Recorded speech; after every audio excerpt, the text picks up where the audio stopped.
beleza? Quem fala é o professor Rafael, professor de Química. A gente vai falar hoje um pouquinho sobre ligação metálica. Bom, bem facinho, né? Ligação metálica ela vai ocorrer, claro, entre metais, tá bom? Então a gente vai entender como que esses metais se ligam hoje. Então o que acontece? Existe uma teoria, tá? Que é o que a gente chama de teoria da nuvem eletrônica. Como é que seria isso? Imagina só, né? A gente tem lá, por exemplo, pega uma liga, pode ser uma liga ou metálica, ou enfim, ou apenas, né, um pedaço de ferro. Tá? A gente representa geralmente, inclusive, né, o ferro, o símbolo ferro, e a gente coloca aí só o Szinho para mostrar que está no estado sólido. Tá? Eu não preciso mostrar a quantidade de átomos de ferro que eu tenho na estrutura, porque eu vou ter milhões e milhões de átomos de ferro num pedacinho só de ferro, certo? Então a gente representa dessa forma, assim como eu posso representar outros elementos, como óleo, o alumínio, né, eu coloco lá o Szinho, enfim, entre outros tantos, tudo bem? Como é que se dá essa teoria? Como é que eu tenho vários átomos ali daquele mesmo metal ligados entre si?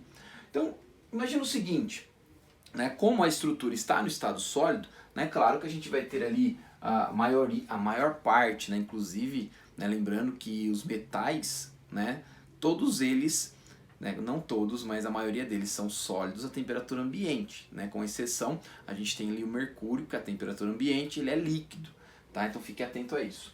Bom, eu tenho aqui representado os núcleos do meu metal, tá? Qualquer um, tudo bem? Então é claro que a gente sabe que vai ter a eletrosfera, então eu tenho os elétrons ao redor desses núcleos, certo? Bom, se eu olhar para os metais, eu sei que eles têm uma facilidade em perder os elétrons da camada de valência, né? Eles têm uma tendência muito grande de perder os elétrons. Então é como se esses elétrons da camada de valência estivessem meio que soltos, certo?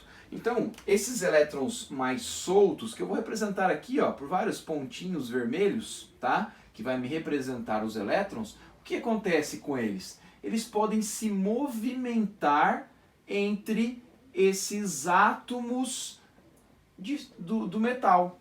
Então eles ficam trocando de posição, eles vão se movimentando entre todos os átomos. Dessa forma, ocorre uma estabilização de todos os átomos, certo? Claro que a estrutura, como que eles se organizam, essa organização dos meus átomos, tá? Ele pode se dar de algumas formas, é o que a gente chama de retículo cristalino.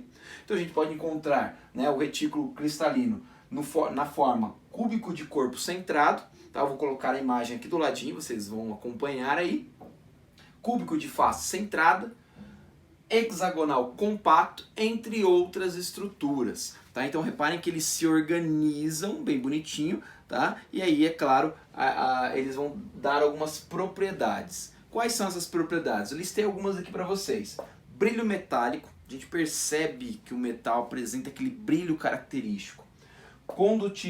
Condutividade elétrica e térmica. Cara, os metais são ótimos condutores de eletricidade, já dá para perceber o porquê. Reparem que eu falei que esses elétrons, os mais distantes, estão meio que soltos, então eles se movimentam entre os elementos, entre os átomos aqui dos metais.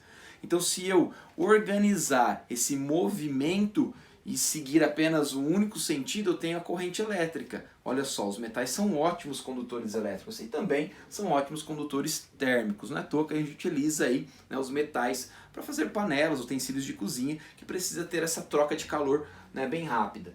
Altos pontos de fusão e ebulição. Tá? Então, como eu falei inicialmente, né, praticamente todos os metais, e quando eles formam aí as ligações metálicas, eles têm altos pontos de fusão e ebulição. Dá um destaque aí para o mercúrio, que ele é líquido a temperatura ambiente.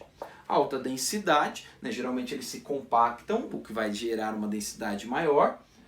Maleáveis, a gente consegue aí dobrar, formar chapas, né? Não é à toa que a gente tem um monte de objetos, né, derivados aí dos metais. Resistentes à tração, né? Então a gente consegue bater esse metal e dificilmente a gente vai acabar, né, modificando ele. Claro que se a energia for muito grande, né, se a atração for muito intensa, você pode até entortar, mas ele resiste a isso, tá?